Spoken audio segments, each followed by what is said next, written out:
Hey, this is John Carlos, and I'm here with a look at Mattel's prop replica slash toy of the Ghostbusters Neutrino wand. Now, like every other prop replica that they've made, it comes in a box that matches all the others. It's faux wood, it's got the Ghostbusters sign on it, and it looks like it's from Egon's lab, and it's got a bunch of stickers and notes all over it. Inside here we've got the instruction manual attached to the top.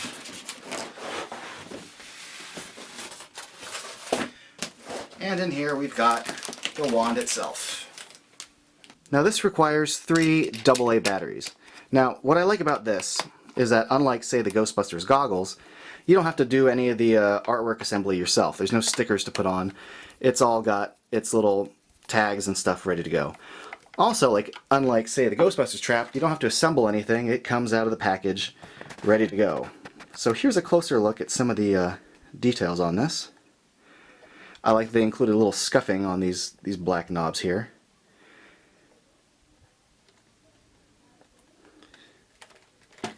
What's cool is that Clippard allowed their little piece to be replicated for this, including using their name, so that's cool of them. They got the red cable right. There was a big scandal at Comic-Con about their prototype on display not having the red cable. Here's the vent. Here's some of the knobs. Oh, the little things on the panel look good. I love the fake welding. As far as like the plastic sculpt of this welding goes, it looks really cool. And again, I like all the little scuffing on the edges here.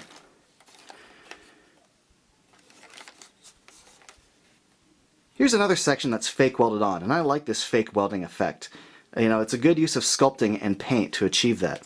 You know, this whole thing is full of plastic elements that look metal. The knobs, even these screws. This whole thing is basically one big plastic toy, but they did a great job of making it look like it's made of metal. Now, we'll power that on, and you hear that sound effect. Then we'll turn on the Proton indicator switch, which lights up the indicator. This knob up here, clockwise, intensifies and lowers it. Then over here is the generator switch, which strobes that out and makes the vents turn on. Now this knob right here makes that extend, like so. Flick it again to make it go out and in. It's one switch for both. But once you've got it out,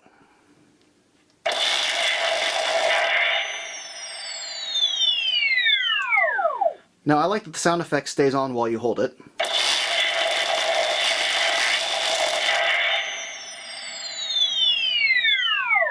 And then it powers down. Now there's a light stream that you probably can't see in this lighting. But it does vibrate, and then if you turn this knob, it intensifies the vibration and also changes the color scheme of it.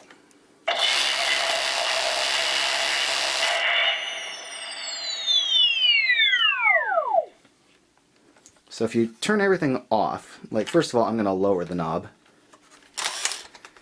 and you flick that switch off. Sound effects power down, all those lights go off, and then finally that goes off. So here we are in some darker lighting, and here's the full intensity stream. As you can see, that's supposed to be white and yellow, and then when you turn it to the lower setting it should be like purplish orange.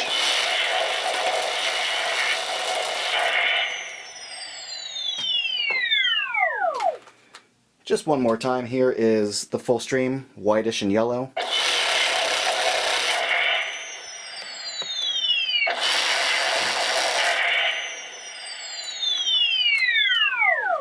And here's purple and orange.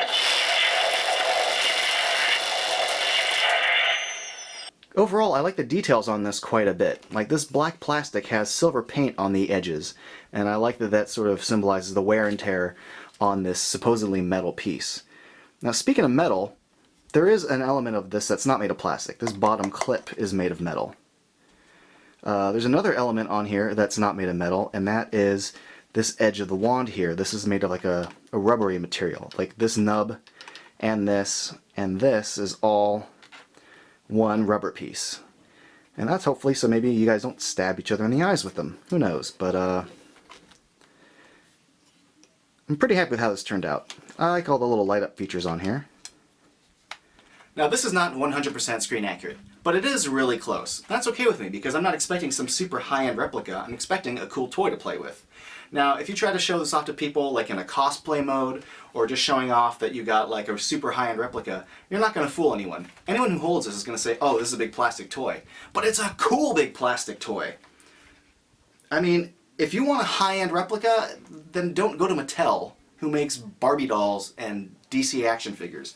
Go to some super fancy, expensive high-end, and you'll find cool people out there that make really expensive metal ones. But this is a super fun toy that I think is really awesome to have. I mean, the sound effects on this alone are cool. And all the light-up features? I mean, how cool is that? If you're just a big grown-up nerd like me who wants to run around the house playing Ghostbusters, I think this is awesome. And unlike some of the other Mattel prop replicas, I think this is worth the money.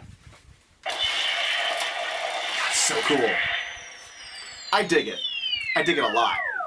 Oh, and I realized some of you might want a closer look at the packaging. So here it is. Thanks for watching.